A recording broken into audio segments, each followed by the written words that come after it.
Hello friend, popular TV serial pocket में आसमां के आगे आने वाले एपिसोड में अब आप देखेंगे कि अबॉर्शन के वक्त अपने बच्चे की पुकार सुन कांप उठी रानी, तो वहीं रानी ने उठाया बड़ा कदम, उड़े दिग्विजय के होश। जी हाँ दोस्तों, अब शो के अपकमिंग ट्रैक में अब आप देखेंगे कि जहां दिग्विजय घर वालों से झूठ बोल के रानी को अपने साथ डॉक्टर के पास चलने के लिए कहेगा, तो वहीं रानी का दिल इस कदम को उठाने से उसे रोक रहा होगा और उसे बार बार कह रहा होगा और अपने पापा की याद आ रही होगी और नारायणी की बात भी याद आ रही होंगी। जहां डॉक्टर रानी से पूछेगी कि रानी, क्या आप अबॉर्शन के लिए मेंटली तैयार हैं, तो वहीं रानी कह देगी कि हाँ, मैं बिल्कुल तैयार हूँ। जहां डॉक्टर कहते हुए नजर आएगी कि हम पहले आपकी सोनोग्राफी करते हैं, उसके बाद आपके अबॉर्शन का प्रोसीजर स्टार्ट कर देंगे।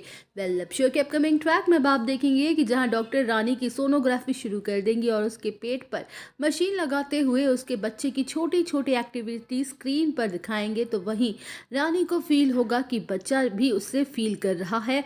जहां रानी को ऐसा महसूस होने लगा कि जैसे मानो उसका बच्चा उससे रिक्वेस्ट कर रहा हो कि प्लीज़ माँ, मुझे मत मारो, मैं इस दुनिया में आना चाहता हूँ, आपके साथ खेलना चाहता हूँ, आपका प्यार पाना चाहता हूँ। तो वहीं रानी बच्चे की पुकार सुनकर कांप उठेगी और उसकी आंखों से आंसू बहने लगेंगे। जहाँ रानी काफ़ी ज़्यादा इमोशनल और कंफ्यूज्ड हो जाएगी कि आखिर अब वो क्या करे, कौन सा कदम उठाए। तो वहीं डॉक्टर कहेंगे कि अब आपको ओटी में शिफ्ट कर दिया जाएगा और फिर प्रोसीजर शुरू हो जाएगा। वेल, अब शो के अपकमिंग ट्रैक में आप देखेंगे कि जहाँ रानी ओटी में शिफ्ट कर दी जाती है और डॉक्टर जैसे ही प्रोसीजर शुरू करने वाले होते हैं कि तभी रानी डॉक्टर का हाथ पकड़ते हुए उसे रोकते हुए कहेगी कि सॉरी डॉक्टर, पर अब मैं ये अबॉर्शन नहीं करवाना चाहती। तो वही रानी ओटी से बाहर निकल आएगी और दिग्विजय से कहेगी कि दिग्विजय, मुझसे ये नहीं हो पाएगा, मैं तुम्हारी तरह इतनी हिम्मत वाली नहीं हूँ कि खुद के अपने हाथों से अपने बच्चे की जान ले लूँ।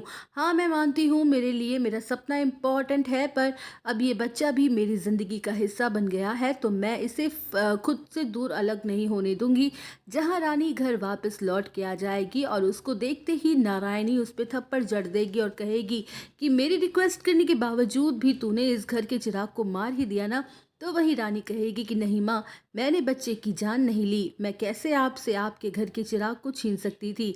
जहां नारायणी की खुशी के ठिकाने नहीं रहेंगे और रानी को लेकर उसकी सोच भी बदल जाएगी। तो दोस्तों, और अपडेट जानने के लिए बने रहिए हमारे साथ। वीडियो को लाइक, चैनल को सब्सक्राइब करना ना भूलें।